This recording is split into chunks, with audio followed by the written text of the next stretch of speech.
దేవర movie స్టోరీకి సంబంధించి trailer చూసిన ఎవరైనా దేవర అండ్ వర ఫాదర్ అండ్ సన్ అనుకుంటారు.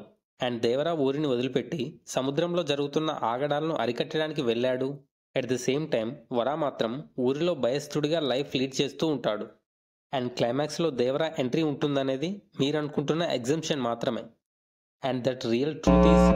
అండ్ వీడియో కంటిన్యూ చేసే ముందే ఏ బిగ్ స్పాయిలర్ అలర్ట్. నాకు తెలిసిన దేవర మూవీ స్టోరీ లైన్ ఏంటంటే, దేవర అండ్ వర ట్విన్ బ్రదర్స్ అండ్ వాళ్ళ తల్లి దగ్గర ఉంటారు. అండ్ వాళ్ళ ఫాదర్ వీర అలియాస్ వీరప్ప. అతనికి ఏమైంది, ఎటు వెళ్ళాడనేది ఎవరికీ తెలియదు. అండ్ ఈ ట్విన్ బ్రదర్స్లో దేవర చాలా ధైర్యవంతుడు అండ్ వర భయస్థుడు. అండ్ వన్ ఫైన్ డే దేవర అనుకుని పరిస్థితుల్లో శత్రువుల చేతిలో చంపబడతాడు. అండ్ ఆ విషయం తెలియని వర దేవర కోసం వెయిట్ చేస్తూ ఉంటాడు. అండ్ ఇక్కడ ట్విస్ట్ ఏంటంటే, దేవర చనిపోతాడు, అది కన్ఫామ్. ఒకవేళ దేవర చనిపోయాడని వరాకు ముందే తెలిసి ఆ ఊరికి కానరాని భయంగా మారుతాడేమో వర.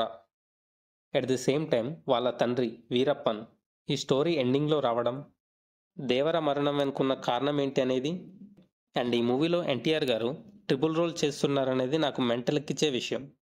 దేవర సెకండ్ పార్ట్కి సంబంధించి ఫోకస్ అంతా వారి తండ్రి వీరప్పపై ఉంటుంది. అసలు ఎందుకు గ్రామాన్ని విడిచి వెళ్ళాడు, అండ్ ఆ సముద్రంలో ఆయిల్ మాఫియాకి సంబంధించి వాళ్ళ సమాజాన్ని ఎలా కాపాడాడు, అండ్ మోస్ట్లీ ఎన్టీఆర్ గారిని ఓల్డ్ లుక్లో ఎలా చూపిస్తారనేది మూవీపై క్యూరియాసిటీని బిల్డ్ చేస్తుంది. అండ్ ఇక్కడ ఇంకో ట్విస్ట్ ఏంటంటే, దేవర అండ్ వాళ్ళ ఫాదర్ వీరప్పన్కి మధ్య కాన్వర్జేషన్ అంతా సెకండ్ పార్ట్లోనే చూడొచ్చు. And overall basic story line ఇదే అయినప్పటికీ అండ్ మోస్ట్లీ స్క్రీన్ ప్లేతో అండ్ ఆ థ్రిల్లింగ్ ఎలిమెంట్స్తో కొరటాల గారు ఎలా తీసుకెళ్లారనేది మూవీలోనే చూడాలి. And okay guys, we will see you in September 27th on theaters.